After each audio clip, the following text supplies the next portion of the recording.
Hey guys, how y'all doing? I'm here to give you guys a recap on the new chapter of Shingeki no Kyojin, or you could call it Attack on Titan, which is on chapter 89. Now, this chapter came out a little earlier than expected. I was expecting it to come out around January, but it got translated and released before that, before the New Year's. Anyways, Happy New Year's, everybody. I forgot to say that in my last few videos, but now I'm just going to say it now. Now, this chapter of Shingeki no Kyojin, or Attack on Titan, guess nothing much is really going on, although we do get some information about Ymir and some other things, you know. So if anything else, let's go. We have to it that Hanji and Levi lets Eren and Mikasa out after suffering in the jail cell for about 10 days and so forth. And something about Hanji's being a little like, a little something what's been going on, you know? Although Levi tells Hanji's to let him take a break at that age because they all finally know that Eren only has a limited time right here. And right now, Eren's like, what the heck are you guys doing here? And Levi says, you're getting out of here. 10 days you still got 10 days of punishment, but Hanji already made you suffer for all 10 days. And what, he just heard, was that heavy or something? Yada, yada, yada. We have to it that Levi also says it's important to show to all organization members that punishment awaits everyone that does not abide to the rules, even if the organization have only 9 people. But I never said that each case isn't a case with an adequate punishment. So we have to it that things are still getting a little like hectic here and there. We have to it that that things are starting to lose a little out of control. And we also have to it that Levi says that the army can't afford to have you two anywhere here, you know, for letting the beasts and armor titans out of the hell. We have to it that Mikasa looks very thin, but maybe this is because of the information that Armin and Eren were asking about or something. But maybe this is because of the stress, must be stress or something, because she knows that Eren and Armin's going to die, and I don't think she couldn't take that, you know? We have to it that Krista, or yeah, Historia or something, is reading a letter that Ymir wrote to her. We have to it that she wrote a love letter and tells her about her past, you know, and saying that like that she had to choose them over you, you know. And she explains that she's going to die and she has no regrets, you know. She never had a name from the very beginning, from where she was born, you know. One day a man came up and decided to help her out, you know, and treated her very goodly, and they like see her as some kind of big praise and so forth to see what she's doing. And she was very happy, you know. She was good at playing Ymir, but apparently some people called her a demon for some reason, and she still played Ymir. And she was deceived by her or something, I don't know. And she still kept playing Ymir, and she thought she could save everybody, but that did not become the case. She was actually been thrown at rocks and so forth, and she did not care much about it. But eventually, when she got turned into a Titan, she somehow managed to like get out of that carcass, and when she opened her eyes again, she was released from her freedom. She was moving forward to that point without any regrets. So she ends up saying, what I'm trying to tell you right now is that I can't marry you yet, you know? So until then, just hang in there. So pretty much Ymir wrote a love letter to Historia, along with like she's not going to live for much long, and how she was found as a kid but later treated as a demon in the time of her life, but she gains her freedom. So eventually Historia asks if that's about it. We have to it that not a lot of things have been going on, but not as much. We have to it that they asked Historia if she written anything encryptic, and she says nah, she's too stupid, and so forth. We have to it that Armin, Mikasa, and Eren bows to Her Highness, and they should go stop that. The information is not public yet. Really though, a lot of things have been happening, so it looks like things are still going out of hand right now. But we had to it that they decided to like have a talk with the people who would know about the information. And the information that people that they're talking about are the 3 books about the real name of Grisha Yeager, his history, about the Titans, and about the world respectively. This is where things get a little hectic in the courtroom now, because we had to it that only 9 of the survey corps survive, while the 199 other members are killed in combat. Not to mention, about after everything that's been happening, they finally know they're trying to solve this matter once and for all. But right now they are pretty much in trouble about solving the matter, because right now we have to it that they recovered the wall Maria and stole the power of the colossal titan. But the humans on the wall is extremely dangerous. Not to mention that the real enemies of ours are just humans of the civilization in the world, or should I say the whole world is our enemy, that Hanji's explained.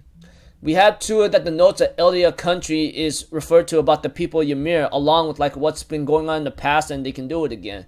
Therefore, they keep around killing or exterminating the people of Ymir from this world. And going back to the backstory about Grisha, something involving the original Titan fall into the hands of Marley, and the Eliadins are still going on here and there. And what Gross says is a fact, you know. Ever since then, Elia used pure Titans as the cheap weapons of mass murder, like original Titans would be used to do things and simple mechanizations, you know, and everything else all together. But now that's out of control. Marley is out of reach, you know. And therefore, as the guy named Eren in Grisha's backstory explains to Grisha and how things are about military power group considered because of the pure of the Titans, and slaughtering everybody. Right now, after much about having to eradicate the pure Titans, right now Eren in Grisha's backstory tells Grisha that you have to obtain the original Titan that the King of the Wall has, and debate. After that, you can debate about the Elydian survival will restart. You either do that with the army or killing it. It doesn't matter.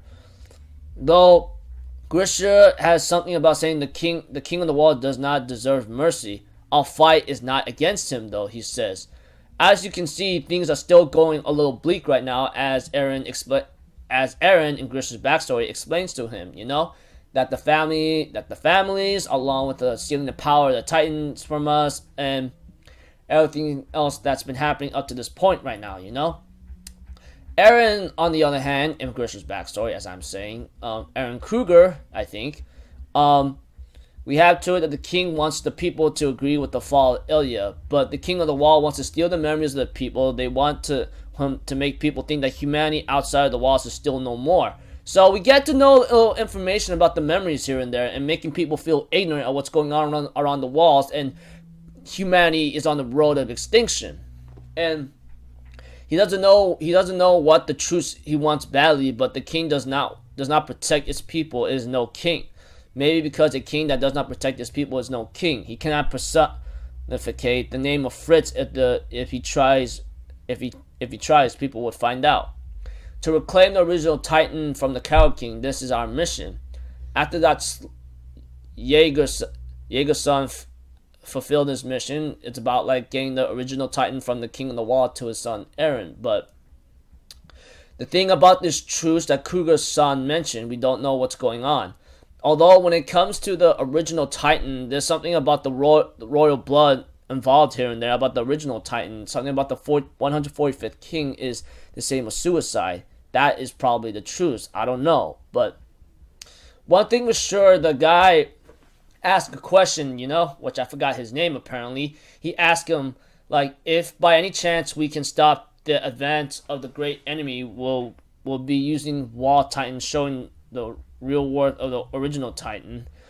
But with this truce never happening here and there, we have to it that in the past Eren escaped a pinch manipulating the pure Titans or something, you know. So we have to it that the power of the coordinate that Eren has is related somehow, or it is related. That Eren finally remembers at the time he used that power to kill Dina Fritz, you know, and Dina Fritz, the one that has royal blood, and that's when that hits Eren. He says it can't be, and everyone's like, what are you talking about? They go no, they go on our Titan, and go Sorry, it's nothing. I just made a ruckus or something, you know? Sorry for interrupting the conference. And we have to it that they say that he's at that age that he's trying to look cool yelling at random times. He said, yes, I get it. It's a shame it's really that age or something. We have to it that Eren realizes that he still did not tell her that the Titan that killed Mom, that Han-san, was the ex-wife of my father. Something like this is way more important than that, if I say this, Historia, and so forth. As Eren continues to think, he thinks someone like me with the Titan power absorb somebody with royal blood. Maybe I could handle the power of the original Titan, which is possibly the coordinate, which I think it is, obviously. We have to it that as Eren continues to think, like, when it comes to the memory, it seems to be a little bit wrong here and there, you know? This is not a place to speak about it in a vague place like that, as Eren says. Although we go back to Grisha's backstory, where Eren Kruger tells him to have a family, start living in the walls with the family, and start making and do the mission, you know. And we have to it that Grisha says he has Dina besides the ones who lost all the older memories, but Eren Kruger says that's not the case. After that, you can start seeing a lot of people in many cases. Your wife, your sons, and the people of that town love everybody within the walls no matter what, okay? And therefore, Eren Kruger also tells them if you can't do that, everything will happen in the game. The same story, with the same mistakes, again and again. It will just keep going without no end. And he says, like, Mikasa and Armin, if you want to save them all, fulfill your mission. He goes like, Mikasa, Armin, what are you talking about? He goes like, huh? I don't know. Who is the owner of this memory? So, it looks like to me, when I looked at this chapter, a lot of information is shown up. Not to mention about, like, the court history of the Ymir's history, along with the court scenes about, like, how things are, about the truce and the original Titan power, which is related to the coordinate, I believe, which I think it should be, and more Grisha's backstory.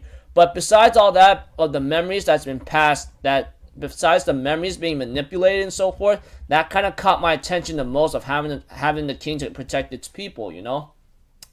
Not to mention about, like, the Titan power, original Titan power, and this kind of truce kind of thing. And seeing how the chapter ends off about Mikasa and Armin and so forth, about the memory, he's trying to wonder who's this memory I just got this from. It looks like memories are passed down every time you sense, like, if one person eats the power with the Titan power, you know? So I guess certain memories are passed down. So I guess that's another thing to look into as well. So overall, chapter became very important to the end with its information about Ymir and how things are about Grisha's backstory and the courtroom thing. And the court meeting thing about Grisha and so forth. So that's about it. I'll see you guys in my next video. So I'm Alpha Zero. Have a good day, and I'll see you guys next time. Peace out. Bye bye. Toodaloo.